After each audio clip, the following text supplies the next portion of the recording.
पशुपति कुमार पारस चुनाव में इनके साथ है। इतनी उनकी अभी ज़रूरत नहीं है इन लोगों को कि उनको फ्रंट रो में बिठा के रखें।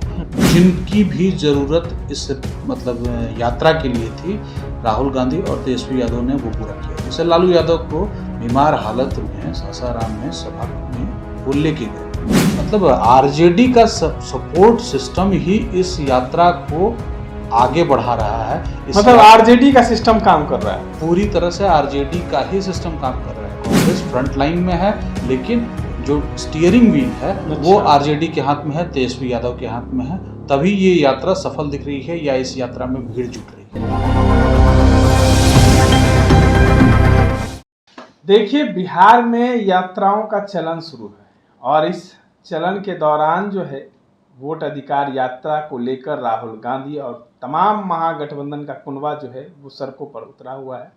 लगातार क्षेत्रों का भ्रमण हो रहा है और वोटरों का जो नाम कटा है, जो जुटा है, वोटों से संपर्क साधने की कोशिश की जा रही है। लेकिन एक तरफ जो है ये भी कयास लगाए जा रहे हैं, ये यात्रा उन क्षेत्रों से गुजर रहा है जो बीजेपी का गढ़ हो चुका है, जिनसे बीजेपी की दबदबा जो है वो अब धीरे धीरे कायम हो रहा है। और अब राहुल गांधी इस कुनबे को समझ चुके हैं और लगातार उस क्षेत्र से बड़ी जनसंख्या लेकर जो है जनसैलाब लेकर बढ़ रहे हैं। हमारे साथ हमारे संपादक पवन प्रकाश हैं। सर, ये वोट अधिकार यात्रा है या वोटरों को साधने की यात्रा? ये वोटर अधिकार यात्रा है, जिसको कांग्रेस या जो राजद है वो नाम दे रहा है कि हम वोटर्स को जागरूक कर रहे हैं कि उनका नाम अगर लिस्ट से कट रहा है या काटने की कोशिश हो रही है तो ये गड़बड़ है, इसमें आप जागिए और अपना नाम जुड़वाने के लिए जो भी प्रयास हो सकता है वो करिए। बीसीआई में कंप्लेन करना है या जो ड्राफ्ट जारी किया गया है उस पर अगर आपत्ति है तो वो अपनी आपत्ति को दर्ज कराइए। अधिकार यात्रा ये वोटर्स की है, लेकिन ये उसका चुनावी मायना निकाला जाएगा क्योंकि ये बिहार में अभी चुनावी वक्त चल रहा है। बिहार में अगले 1 महीने में आपके आचार संहिता लागू हो जाएगी, उसके बाद से चुनाव की प्रक्रिया होनी 1 महीना नहीं 2 महीने में। तो अभी जो भी होगा वो चुनाव के मद्देनजर होगा, चुनाव के मद्देनजर सब कुछ ध्यान में रख के ही होगा। तो जैसे जैसे ये चीज़ें और आगे बढ़ेंगी वो चीज़ें और पॉलिटिकल होती जाएंगी। तो ये इस यात्रा का यही लोग जिस क्षेत्र से ये लोग गुजर रहे हैं उसमें मुकेश सहनी भी हैं, महागठबंधन के कई घटक दल भी हैं, लेकिन पशुपति कुमार पारस की पार्टी भी महागठबंधन में आ गई है, वो नहीं दिख रही है। कई ऐसे जेएमएम के लोग भी नहीं दिख रहे हैं और बात करें तो भाकपा माले के दीपांकर भट्टाचार्य तो दिख रहे हैं, तमाम लेफ्ट के पार्टी दिख रहे हैं। तो क्या लगता है कि महागठबंधन में जो है वो सब कुछ ठीक हो गया, तय हो गया? क्योंकि मुकेश सहनी जो हैं वो नाराज चलते रहते हैं। ठीक है, आपकी बात सही है कि इसमें पशुपति कुमार पारस की पार्टी सक्रिय भागीदारी नहीं दिखा रही है, जेएमएम भी नहीं दिखा रही है, लेकिन इसका मतलब ये नहीं है कि वो महागठबंधन में कुछ दिक्कत है। ये यात्रा कांग्रेस की है, कांग्रेस द्वारा प्रस्तावित है, कांग्रेस द्वारा जो इसको गवर्न किया जा रहा है वही संचालन कांग्रेस ही कर रही है। इसमें तेजस्वी यादव राजद जुड़ गया है, महागठबंधन के जो अन्य लेफ्ट पार्टीज हैं वो भी जुड़ी हैं, मुकेश सहनी भी आ गए हैं, मुकेश सहनी मंच पे भी दिखे, सब कुछ ठीक ठाक है। उसमें क्या है कि पशुपति कुमार पारस चुनाव में इनके साथ है। इतनी उनकी अभी ज़रूरत नहीं है इन लोगों को कि उनको फ्रंट रो में बिठा के रखें या वो उनको उनके साथ लेके चले। जिनकी भी ज़रूरत इस यात्रा के लिए थी, राहुल गांधी और तेजस्वी यादव ने वो पूरा किया। जैसे लालू यादव को बीमार हालत में सासाराम में सभा में वो लेके गए, उसकी चर्चा भी उन्होंने की कि बीमार हैं लालू जी, लेकिन फिर भी हम उन्हें वो आए हैं, उनका आशीर्वाद मिला है, सारी चीज़ें हैं। तो पशुपति पारस नहीं गए, हेमंत सोरेन नहीं आ रहे हैं, इसका मतलब ये बिल्कुल भी नहीं है कि महागठबंधन में कोई दिक्कत है। मामला क्या है कि महागठबंधन जिस चीज़ को लेकर ये ड्राइव करना चाह रही है वो सक्सेसफुली हो रहा है, भीड़ जुट रही है। लेकिन इसमें 2 चीज़ है, भीड़ जो जुट रही है इसे राहुल गांधी ये ना मान ले कि कांग्रेस की भीड़ है। जैसे गया में ये नहीं मानने, बिल्कुल नहीं माने कि गया में जो भीड़ जुटी वो इनकी भीड़ थी। सुरेंद्र यादव जो लोकसभा के सांसद चुने गए हैं इस बार पहली बार, उनकी भीड़ थी। तो आरजेडी का सपोर्ट सिस्टम ही इस यात्रा को आगे बढ़ा रहा है। आरजेडी का सिस्टम काम कर रहा है, पूरी तरह से आरजेडी का ही सिस्टम काम कर रहा है। कांग्रेस फ्रंट लाइन में है, लेकिन जो स्टीयरिंग व्हील है वो आरजेडी के हाथ में है, तेजस्वी यादव के हाथ में है। तभी ये यात्रा सफल दिख रही है या इस यात्रा में भीड़ जुट रही है। ये 2020 का चुनाव देखें तो 2020 में राहुल गांधी इतने सक्रिय नहीं थे। 2025 के चुनाव में राहुल गांधी काफ़ी ज़्यादा सक्रिय हैं।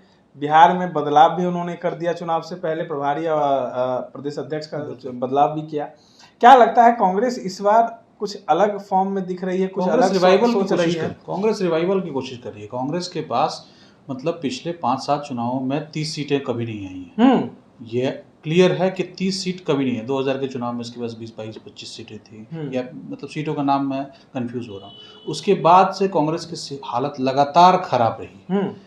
सबसे अच्छी हालत थी 2015 में जब 27 सीटें जीती थी, लेकिन आज के डेट में 19 विधायक हैं। बाकी भी कांग्रेस के पास विधायक सांसदों की संख्या बिहार में लगातार कम हुई है, या एक स्टैग्नेंट पोजीशन के बाद से आगे नहीं बढ़ पाई है। तो इसलिए कांग्रेस रिवाइवल की कोशिश कर रही है, क्योंकि कांग्रेस को अगर लोकसभा में 99 से ऊपर जाना है, विधानसभा में 30 से ऊपर जाना है, तो बिहार पर ध्यान तो देना ही होगा। उसके लिए जो रद्द-बदल करना था कांग्रेस ने किया है, राहुल गांधी ने किया है। अब ये आगे यात्रा के जरिए आगे बढ़ा। यात्रा से फायदा तो होता है। भारत जोड़ो यात्रा जहाँ जहाँ से निकली थी वहाँ की सीटें जो है वो कांग्रेस जीती भी थी। जैसे कटिहार की सीट जीती थी, सासाराम की सीट भी जीती थी।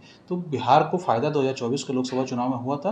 2025 मतलब आपका कहना है कि इस जो यात्रा निकल रही है, वोट अधिकार यात्रा, इससे फायदा कांग्रेस महागठबंधन को होने वाला है?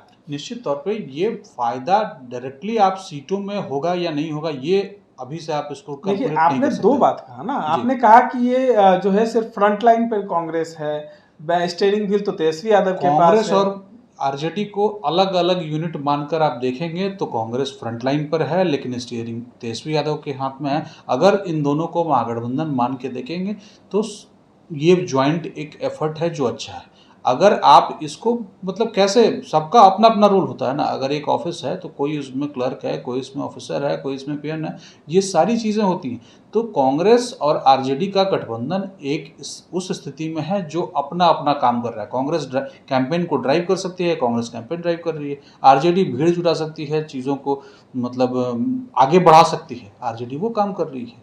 लेकिन कहा जा रहा है कि अभी भी तेजस्वी यादव जो है वो कांग्रेस को कम पे सिमटाने की तैयारी में लगे हुए हैं।